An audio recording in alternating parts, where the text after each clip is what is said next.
উনুনের ছাই দিয়ে চেরাগটা মাজতে বসে যায়। একটা ঘষা দিতেই বিরাট এক কালো দৈত্য এসে সামনে হাজির হয়। আমি জল, স্থল ও অন্তরিক্ষের অধীশ্বর, কিন্তু আমার ঈশ্বর এই চেরাগ, সেটা এখন আপনার কবজায়। সুতরাং আমি আপনার দাস, হুকুম করুন মালিক। এরপর থেকে সেই ধর্মপ্রাণ মুসলমানের দোকানে সব থালা বেচে দিয়ে অনেক টাকা ঘরে তোলে আলাদিন। বুধুর রূপে সে দিশেহারা উদ্ভ্রান্ত হয়ে পড়েছে। অন্য কোনো হাকিম কবিরাজের ওষুধে কোনো উপকার হবে না। তুমি যতই আমাকে বোঝাতে চাও মা, মন আমার বুঝবে না। হয় বুধুরকে পাবো, না হয় জান খতম করে দেব। এই আমার পণ। এখন শুরু হচ্ছে আলাদিনের আশ্চর্য প্রদীপ গল্পের ৩য় পর্ব।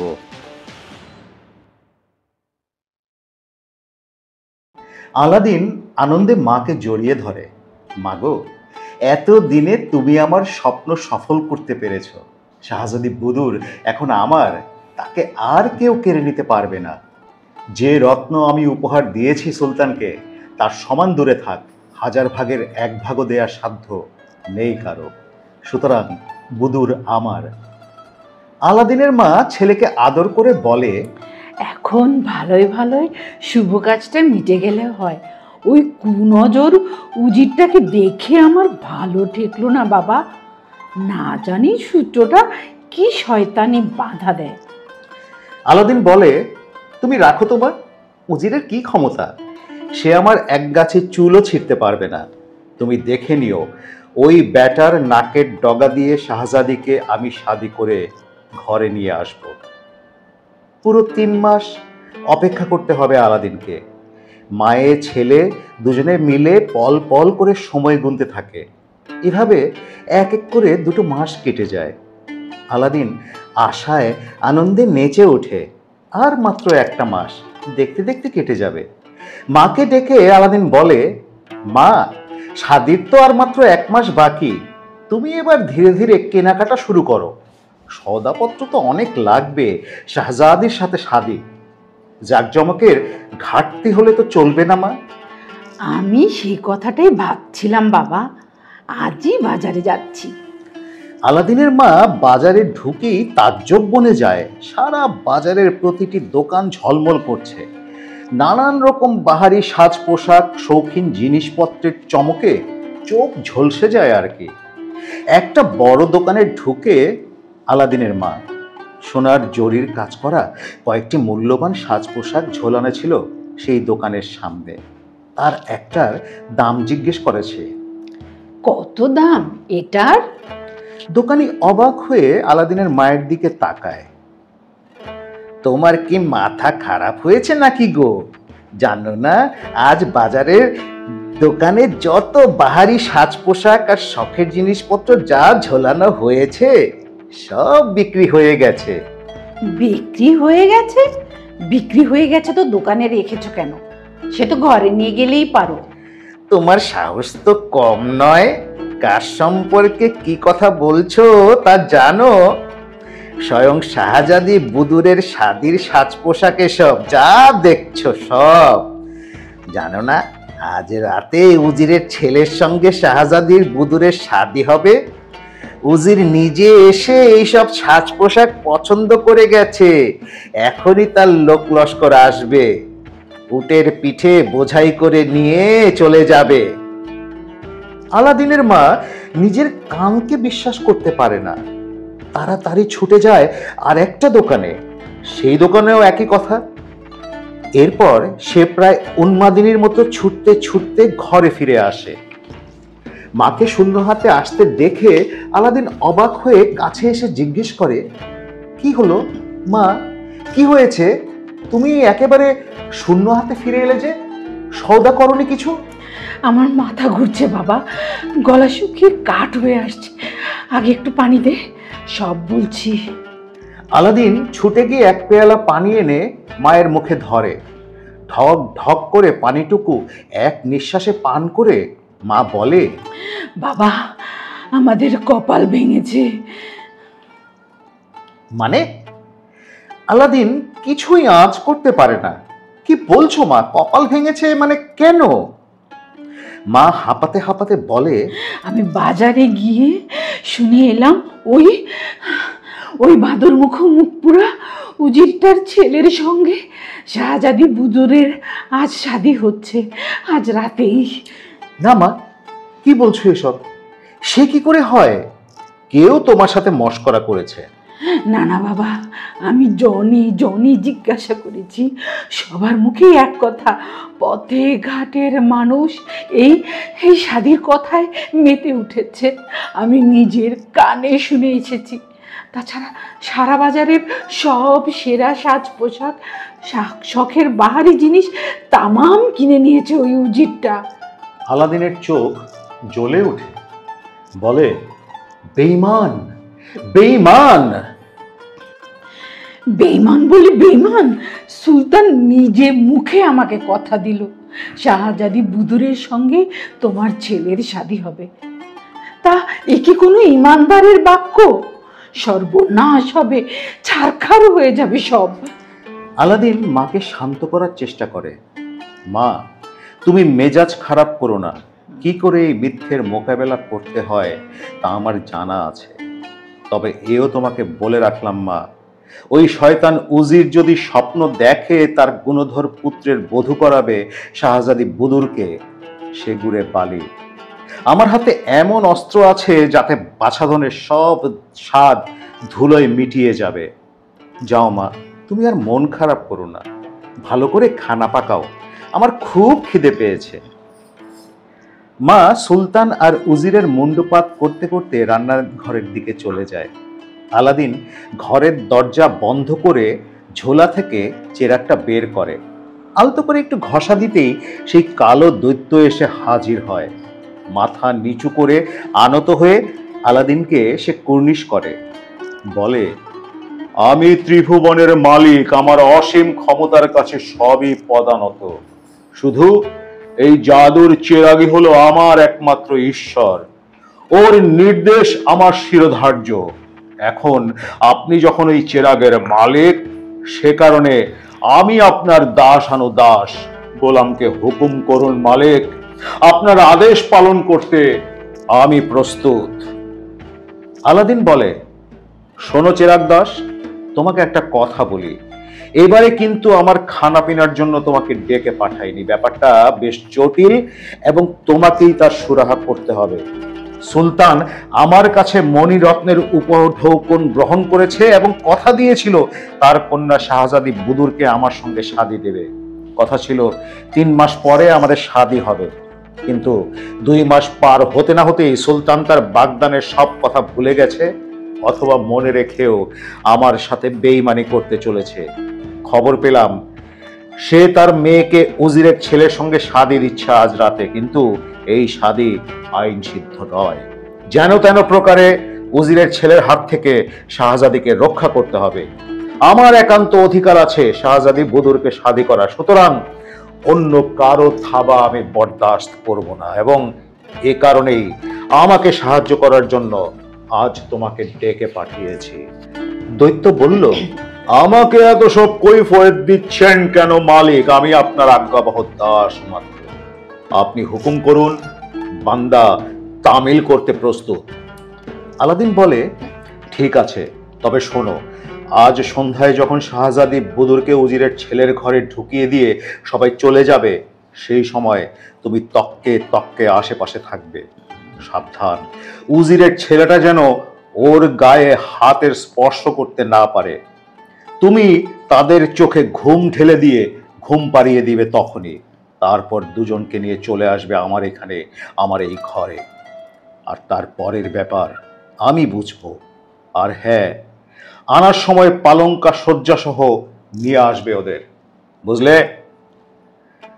জো হুকুম মালিক, আপনি যা বলবেন তাই হবে। উজির পুত্রের সঙ্গে কেন শাদী দিতে সম্মত হলেন, এই মুহূর্তে সেই গল্পটা বলা দরকার। সেদিন আলাদিনের মা দরবার থেকে বেরিয়ে যাওয়ার পর সুলতান উজিরকে বললেন, স্বাদের যৌতুক হিসেবে আলাদিন যে মণিরত্ন পাঠিয়েছে তার মূল্য যাচাই করা সম্ভব নয়, সুতরাং এক্ষেত্রে শাহজাদিকে আলাদিনের হাতে তুলে না দিয়ে কোনো উপায় নেই উজির। আমি অবশ্য 3 মাস সময় দিয়ে রেখেছি, কিন্তু আমার মনে হয় সারা আরব দুনিয়ার কোনো সুলতান শাহজাদাই আলাদিনের উপঢৌকনকে টেক্কা দিতে পারবে না। সুতরাং একরকম ধরেই রাখো শাহজাদি বুদুর আলাদিনের বেগম হবে।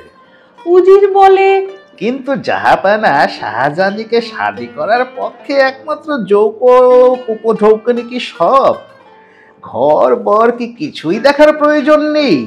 ছেলে দেখতে কেমন, কালা, বোবা, হাবা কিংবা অন্ধ, খঞ্জ কিনা, তাও তো একবার সচক্ষে দেখা দরকার।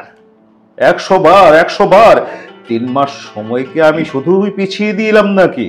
সবই তো খোঁজ খবর নিতে হবে এবং তোমাকেই নিতে হবে। আজ থেকেই আলাদিনের উপরে নজর রাখার ব্যবস্থা করো উজির। কি করে সে, কোথায় থাকে, কোথায় যায়, কি তার খানদান, সব আমার জানা দরকার। ওসব নিয়ে আপনি চিন্তা করবেন না হুজুর, কাকপক্ষীও টের পাবে না। আমি আজই গুপ্তচর লাগিয়ে দিচ্ছি, তারা আলাদিনের সব গোপন সংবাদ এনে দেবে নিয়মিত। উজির কয়েকদিন পরে সুলতানকে বানিয়ে বানিয়ে বলল, জাহাপানা, আলাদিন বাণিজ্য করতে বিদেশে গেছে, মাসখানেক বাদে ফিরবে এরকম কথা আছে। মাসখানেক পরে উজির আবার সুলতানকে বলল, জাহাপানা, খবর এসেছে ভারত সাগরের কূলে আলাদিনের জাহাজ ডুবে গেছে। জাহাজের মাত্র একজন যাত্রী রক্ষা পেয়ে দেশে ফিরে এসেছে। তার বিবরণে জানতে পারলাম জাহাজের আর কেউই প্রাণে রক্ষা পায়নি। সুলতান বললেন, আহা আহা বেচারা, আহা, ভাগ্যে বুদুরের শাদিটা তখনই দিয়ে দিইনি, তাহলে মেয়েটা আমার আকুল পাথারে পড়তো। এক কাজ করো উজির, তুমি বরং আরেকটু ভালো করে খোঁজ খবর করো, হয়তো আল্লাহর দয়ায় সে বাঁচলেও বাঁচতে পারে। যে গুপ্তচর ফিরে এসে খবর দিয়েছে তার কথায় অবিশ্বাস করার মতো কোনো কারণ নেই জাহাপানা। তা সত্ত্বেও আপনি যখন বলছেন, আমি আরো খোঁজ খবর নিতে লোক পাঠাচ্ছি। তবে মৃত্যু সংবাদ সাধারণত মিথ্যে হয় না জাহাপানা। এর কিছুদিন পরে উজির সুলতানকে জানালো, জাহাপানা, আমার দূতেরা সব ফিরে এসেছে। তারা খবর নিয়ে জেনেছে সত্যি সে জাহাজের একটি মাত্র মানুষ ছাড়া দ্বিতীয় কেউ প্রাণে রক্ষা পায়নি। সুলতান অনেক আফসোস করলেন, তারপর বললেন, সবই নিয়তির খেলা, বুঝলে উজির, সবই নিয়তির খেলা। কেউই নিয়তির বাইরে যেতে পারে না উজির। যাই হোক, আর তো অপেক্ষা করা যায় না, এবার শাহজাদির শাদির ব্যবস্থা করতেই হবে।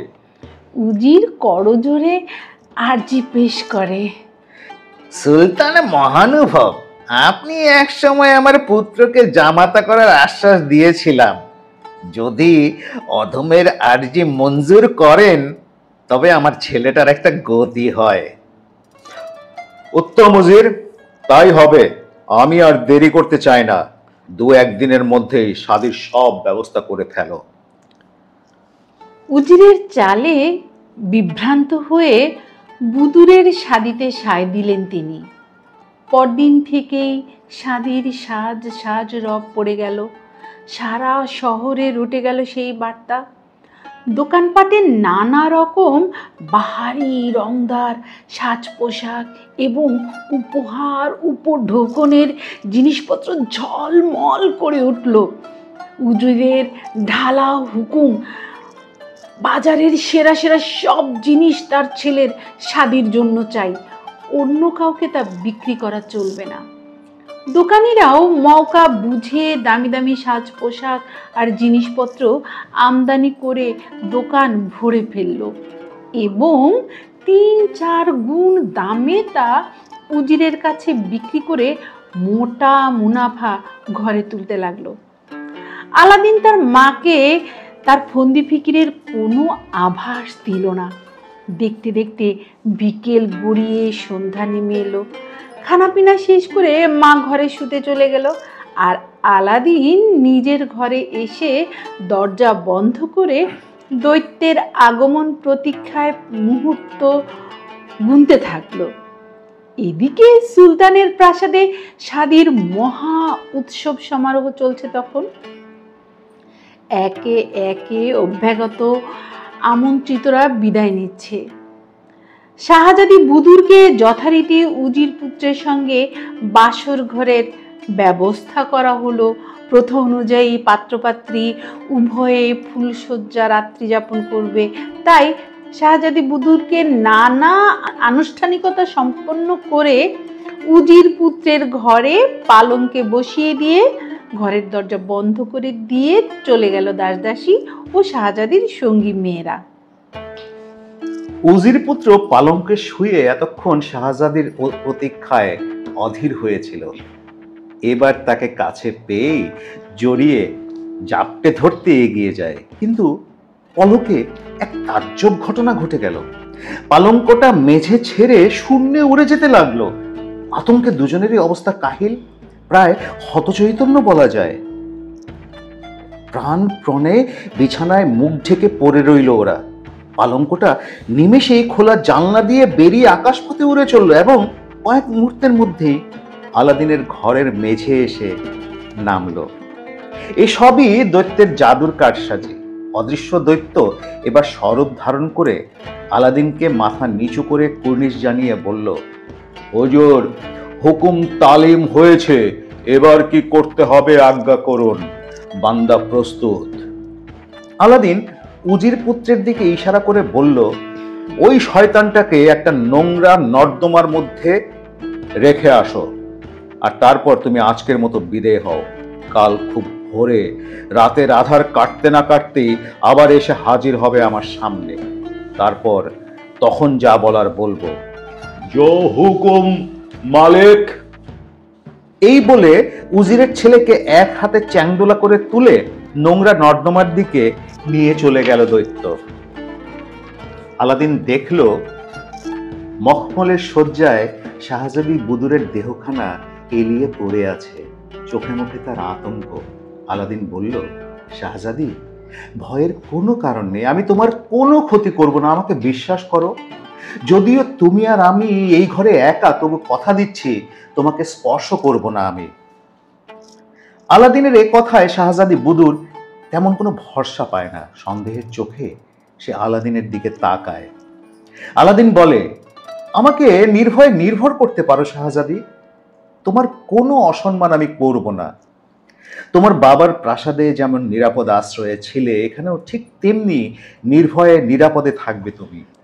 আমি শুধু ওই শয়তান জন্তুটার থাবা থেকে তোমাকে রক্ষা করার জন্যে এখানে নিয়ে এসেছি, আমার অন্য কোনো উদ্দেশ্য নেই। উজিরের এই ছেলেটা একটা গবেট, একটা হাবা, তার কোনো যোগ্যতাই নেই। আমি জানি না তোমার বাবা আমার সাথে শাদী দিতে প্রতিজ্ঞাবদ্ধ হয়েও কেন ওই গর্ধবটার হাতে তোমাকে সঁপে দিয়েছেন, কিন্তু শুনে রাখো শাহজাদি, আমার প্রাণ থাকতে আমি তা হতে দেব না। তুমি আমার বাগদত্তা, আইনত তোমাকে শাদী করার একমাত্র অধিকার আমারই আছে এবং সেই শাদী হবেও। তাই আমি চাই আমার হবু বিবিকে কেউ স্পর্শ করুক, এমনটি মেনে নেওয়া আমার পক্ষে কখনোই সম্ভব না। এমনকি আমিও বিধিসম্মত শাদী করার আগে তোমাকে স্পর্শ করব না। শাহজাদি বুদুর তার বাবার বাগদানের কোনো কথাই জানতো না, তাই ফুপিয়ে ফুপিয়ে শুধু কাঁদতে থাকলো। আলাদিনের কোনো কথার জবাব দিল না। আলাদিন তাকে নানাভাবে সান্ত্বনা দিয়ে সান্ত্বনা করার চেষ্টা করলো। একখানা শাল ছুঁড়ে দিয়ে বলল, আমি থাকবো এ পাশে, তুমি নিশ্চিন্ত মনে ঘুমিয়ে পড়ো, তোমার কোনো অনিষ্ট করবে না কেউ। আলাদিন এক মুহূর্তেই ঘুমিয়ে পড়ে নাক ডাকতে লাগলো, কিন্তু শাহজাদির চোখে আর ঘুম এলো না। সারা রাত সে অজানা আতঙ্কে শিহরিত হতে লাগলো। অবশ্য তার সদ্য বিবাহিত স্বামী উজির পুত্রের জন্য তার বিন্দু মাত্র চিন্তা হলো না। শাদীর সময় ওকে দেখে বুদুরের সমস্ত সত্তা বিদ্রোহ করে উঠতে চাইছিল। এমন কদাকার, কুৎসিত, হাবা, বাদরমুখ একটা লোক তার স্বামী হবে ভাবতে পারেনি সে। পরদিন খুব ভোরে চেরাগের দৈত্য আবার এসে হাজির হলো। আলাদিন তখনও নিদ্রামগ্ন। দৈত্য একটা অদ্ভুত আওয়াজ করতে আলাদিনের ঘুম ছুটে যায়। শাহজাদি জেগেই ছিল, কিন্তু হঠাৎ সেই শব্দে আতঙ্কিত হয়ে সে ধড়মড় করে শয্যার উপরে উঠে বসে কাঁপতে লাগলো। ঘরের ভেতরে চোখ বুলিয়ে কাউকেই দেখতে পেল না, অথচ সে নির্ঘাত জানে এই ঘরের মধ্যেই কেউ সেই বিকট বিদঘুটে আওয়াজটা করেছে। আলাদিন কিন্তু পরিষ্কার দৈত্যকে দেখতে পাচ্ছিল। বিছানা ছেড়ে সে দৈত্যকে সঙ্গে নিয়ে ঘরের অন্য প্রান্তে চলে গেল। সেখানে ফিস ফিস করে সে দৈত্যকে কি সব বলল বুদুর শুনতে পেল না। একটু পরে দৈত্য নোংরা নর্দমা থেকে উজির পুত্রকে শূন্যে ঝুলিয়ে এনে নামালো বুদুরের পাশে, সেই পালঙ্ক শয্যায়। নোংরা পানিতে তার সর্বাঙ্গ একদম কর্দমাক্ত ভেজা। ভয়ে অথবা হিমে ঠিক বোঝা গেল না, ওর সর্বাঙ্গ ঠকঠক করে কাঁপছিল।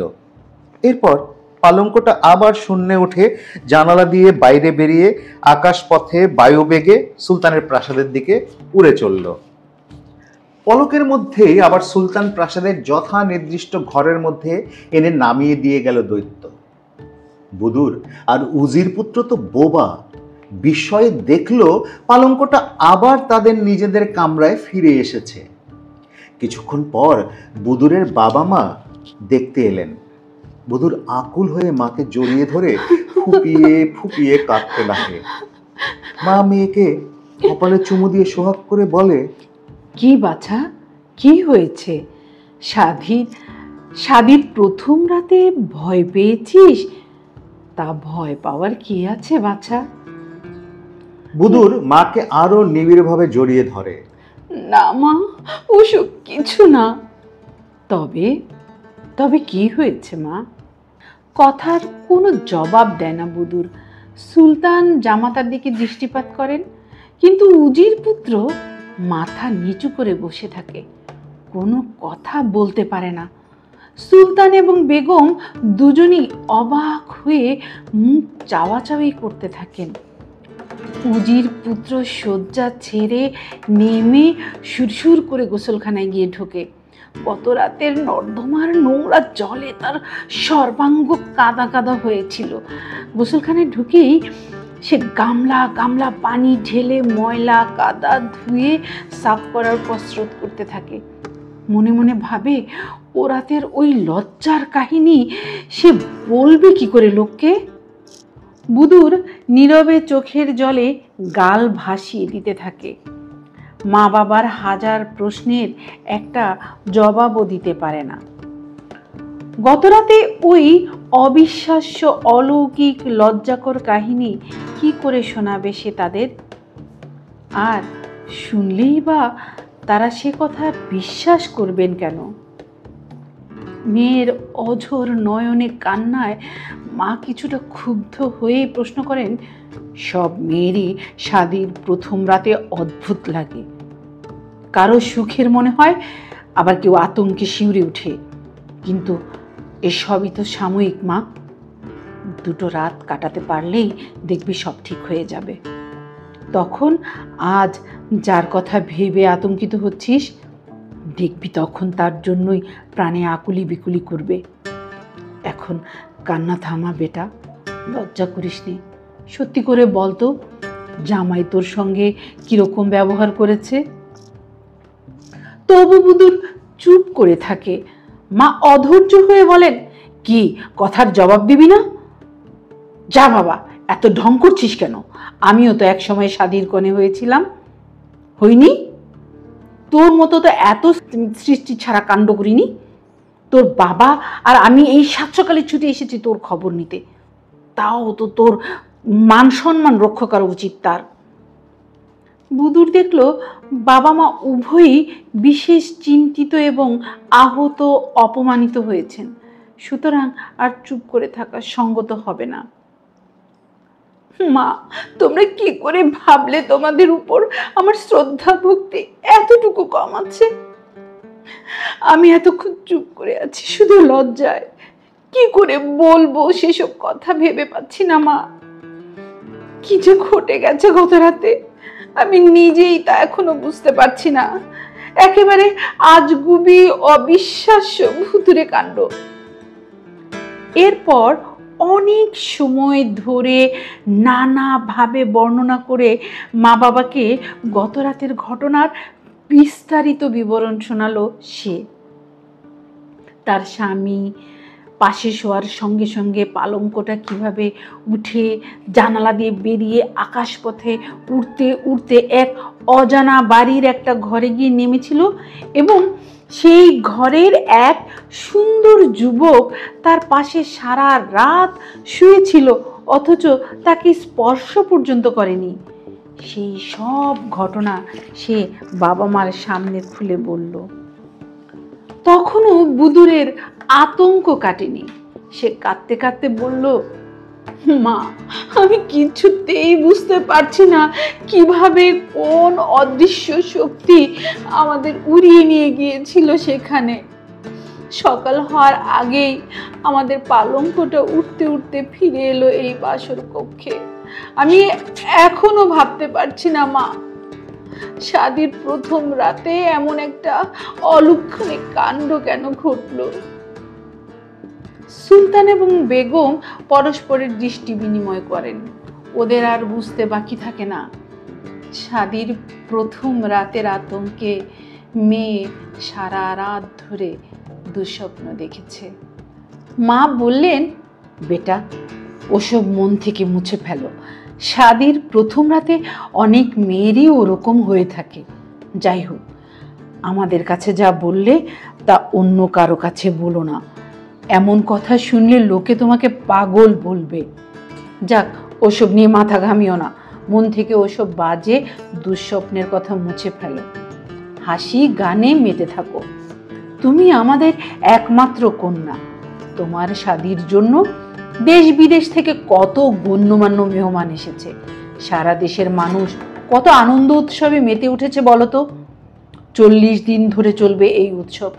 এখন যদি তুমি এসব অলক্ষণে দুঃস্বপ্নের কথা কারো কানে ঢোকাও, সব আনন্দ মাটি হয়ে যাবে। তাই বলছি মা, কেউ যেন এসব জানতে না পারে।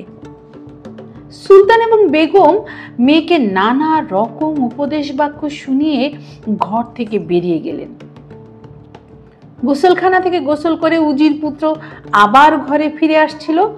সুলতান তাকে সামনে পেয়ে জিজ্ঞেস করলো, আচ্ছা বেটা, কাল রাতটা তোমাদের কেমন কাটলো? উজির পুত্র তো বোকার মতো ফিক করে হেসে ফেললো। কেন বলেন তো, আপনার মেয়ে আমার নামে কিছু খারাপ বলেছে?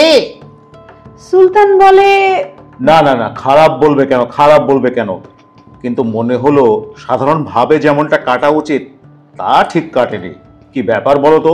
শাহজাদি কি তোমাকে দেখে মুখ ফিরিয়েছিল? উজির পুত্র সঙ্গে সঙ্গে প্রতিবাদ করে বলে, না না না, ওসব তো কিছুই হয়নি। সাধারণভাবে যা ঘটা সম্ভব তা সবই ঘটেছে আমাদের সাথে। জামাইয়ের কথা শুনে সুলতান এবং বেগমের ধারণা বদ্ধমূল হলো। মেয়ে রাতে দুঃস্বপ্নই দেখেছে। সুলতান বলল, বাবা, একটা কথা মনে রেখো, তোমার বিবির শরীর বড় হালকা, বড় পাতলা, ফুলের মতো নরম। ওকে একটু দেখে রেখো বাবা। জামাইকে উপদেশ বাণী দিয়ে সুলতান বেগমকে নিয়ে প্রস্থান করলেন। আলাদিন সারাদিন ধরে মনে মনে কল্পনা করতে লাগলো, শাহজাদি বুদুর আর তার সদ্য শাদী করা স্বামীটিকে নিয়ে সুলতান প্রাসাদে কি সব কাণ্ডকারখানা ঘটতে পারে। সন্ধ্যার পরে খানাপিনা শেষ করে নিজের ঘরে এসে দরজা বন্ধ করলো আলাদিন। চেরাগটা বের করে আলতোভাবে একবার ঘষা দিতেই এসে হাজির হলো সেই দৈত্য। আলাদিন বলল, সুলতানের প্রাসাদে যাও, সেখানে যে অপেক্ষা করো। যখন শাহজাদি এসে পালঙ্ক সজ্জায় শোবে, আবার ওদের আমার এখানে নিয়ে আসবে। দৈত্য অদৃশ্য হয়ে গেল এবং অল্পক্ষণের মধ্যেই পালঙ্ক শয্যা সমেত শাহজাদি আর স্বামীটিকে নিয়ে এসে হাজির করলো আলাদিনের সামনে। তারপর উজির পুত্রকে তুলে নিয়ে চলে গেল সেই নর্দমায়। সে রাতেও আলাদিন শাহজাদিকে নানাভাবে সান্ত্বনা দিয়ে বলল, তোমার কোনো ভয় নেই, এখানে তোমার মান ইজ্জত সব নিরাপদ। তুমি নিশ্চিন্ত মনে ঘুমাও। কেউ তোমাকে স্পর্শ করতে পারবে না। শয্যার মাঝখানে আবার রাখা হলো একখানা মারাত্মক ধারালো অস্ত্র। তার এক পাশে শাহজাদি, অন্য পাশে আলাদিন শুয়ে রাত্রি অতিবাহিত করল।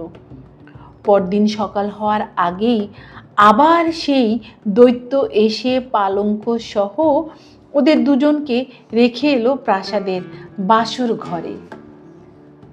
সুলতান সারা রাত কন্যার চিন্তায় দু চোখের পাতা এক করতে পারেনি। সকাল হতে না হতেই তিনি একাই চলে এলেন শাহজাদির বাসর ঘরে। বেগমকে সঙ্গে আনলেন না, কারণ বেগম অল্পতেই অধৈর্য হয়ে ওঠে, মেয়েকে কটু কথা শোনাতে দ্বিধা করবেন না। সুলতানের আগমন সংবাদ পাওয়া মাত্রই উজির পুত্র শয্যা ত্যাগ করে খিড়কির দরজা দিয়ে গোসলখানায় পালিয়ে গেল। সুলতান ঘরে প্রবেশ করলেন, মেয়েকে কাছে এনে কপালে চুমু দিয়ে বললেন, আজকের রাতটা নিশ্চয়ই তোমার ওরকম আজে বাজে দুঃস্বপ্নে কাটেনি মা। মনে কোনো দ্বিধা সংকোচ করো না। কেমন কেটেছে তোমাদের বাসর রাত মা, বলো তো আমাকে। শাহজাদি বুদুর বাবার প্রশ্নের জবাব দিতে পারল না। তার হাতের মধ্যে মুখ গুজে ফুপিয়ে ফুপিয়ে কাঁদতে থাকলো। সুলতান ক্রোধে আরক্ত হয়ে উঠলেন, কিন্তু শাহজাদি তার হাতের মধ্যে মুখ গুজে কাঁদছিল বলে সুলতানের সেই রাগী চেহারা দেখতে পারল না। সুলতানের গলার স্বর শুনে সে চমকে উঠল। সাপ সাপ জলদি জবাব দাও, আসল কথা কি, না হলে আমি তোমার গর্দান নেব, বেয়াদব মেয়ে কোথাকার।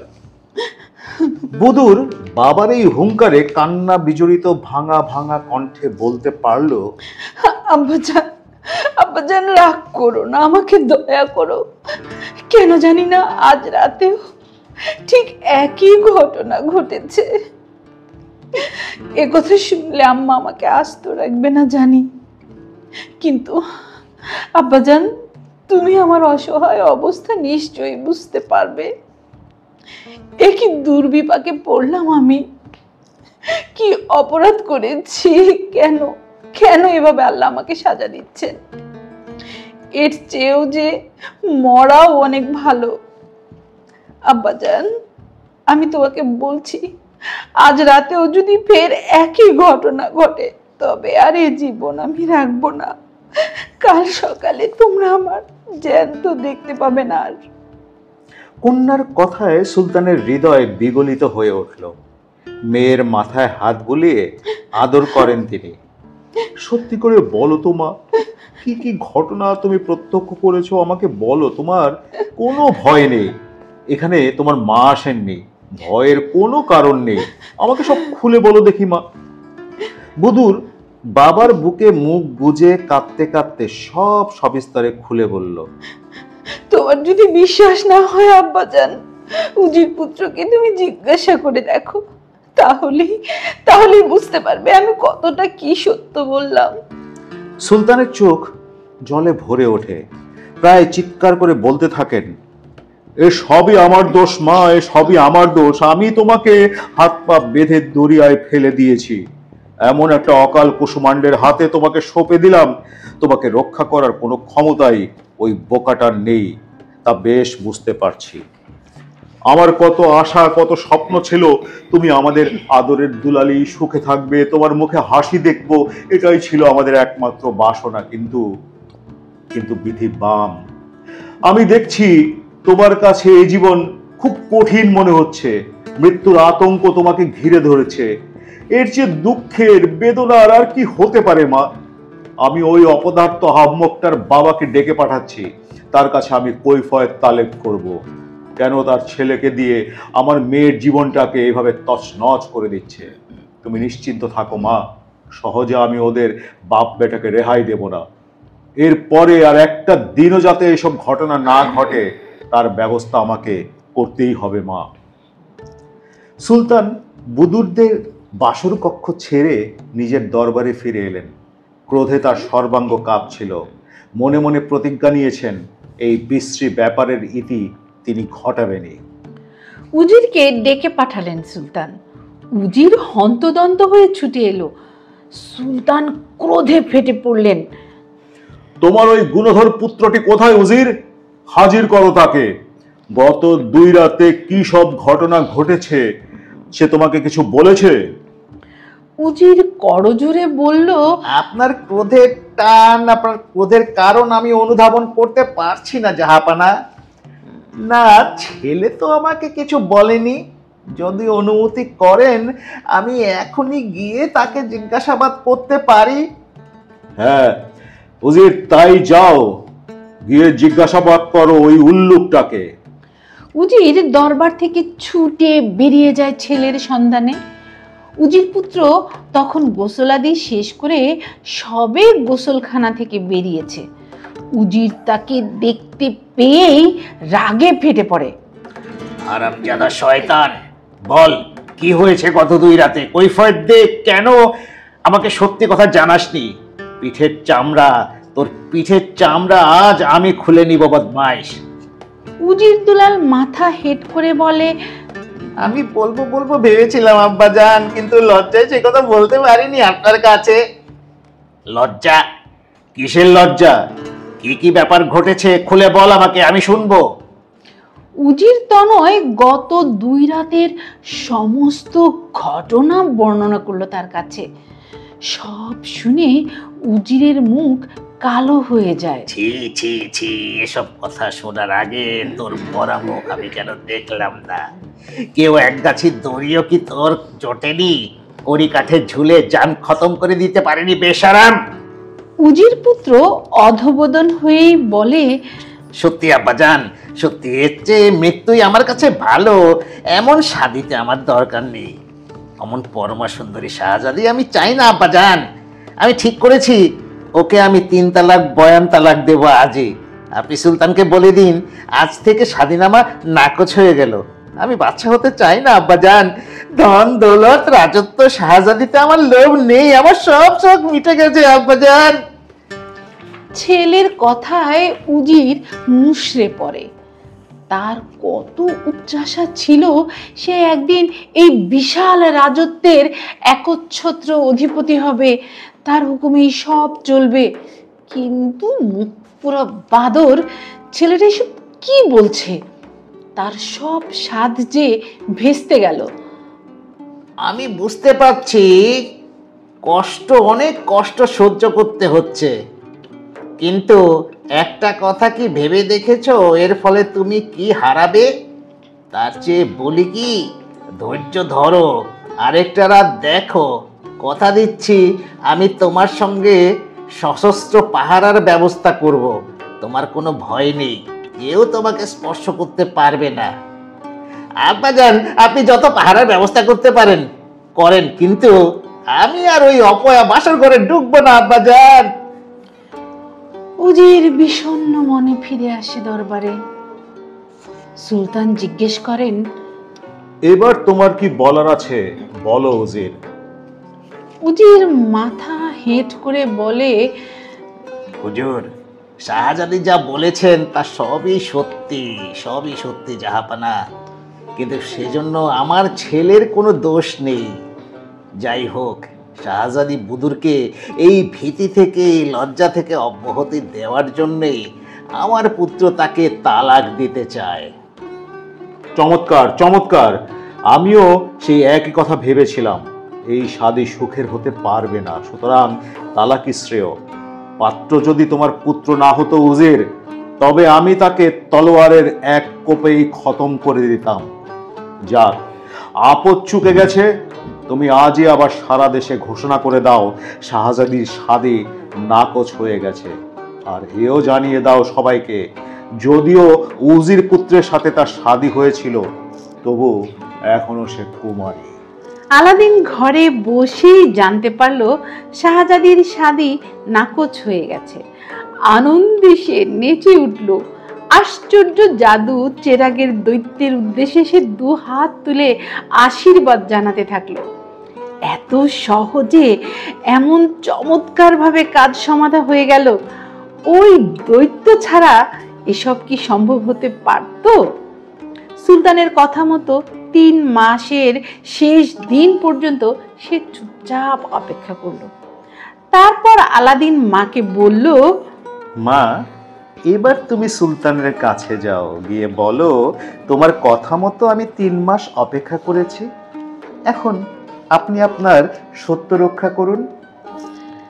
আলাদিনের মা দরবারে আসতেই সুলতান তাকে চিনতে পারেন।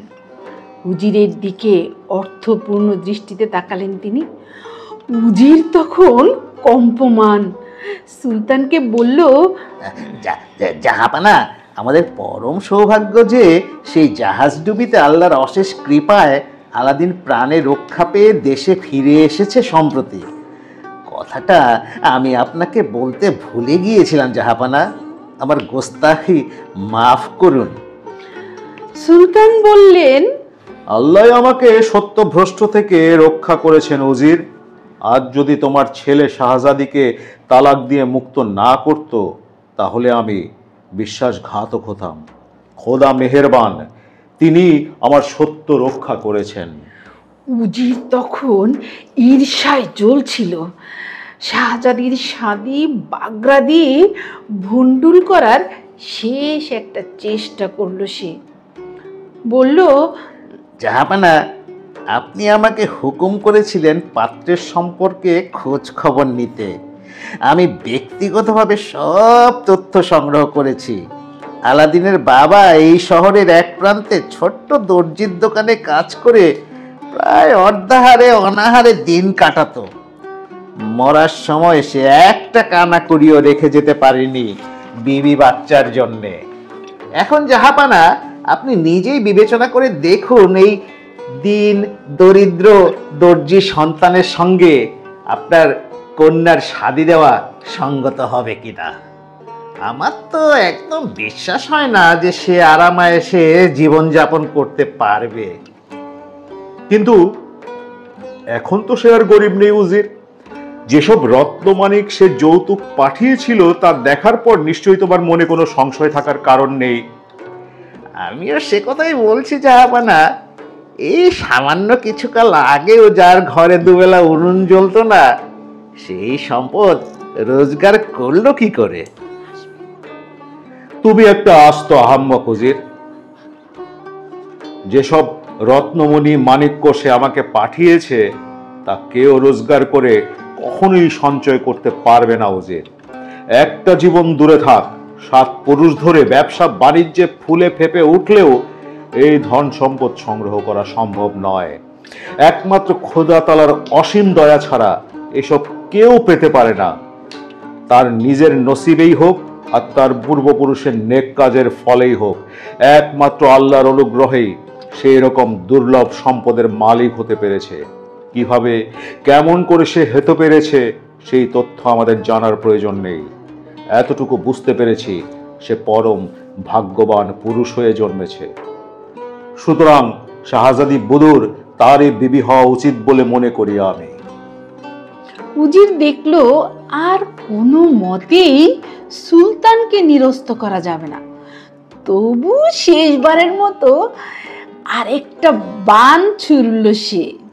মহামান্য সুলতানকে এই অদমের নিবেদন সবই ঠিক আছে, তা আলাদিনের ঐশ্বর্য ভান্ডার পরীক্ষা করার জন্য আর এক দফা যৌতুক চেয়ে পাঠানোর দরকার বলে আমি মনে করি। অবশ্য জাহাপানা যদি আমার প্রস্তাব অগ্রাহ্য করেন, আমার কিছু বলার নেই।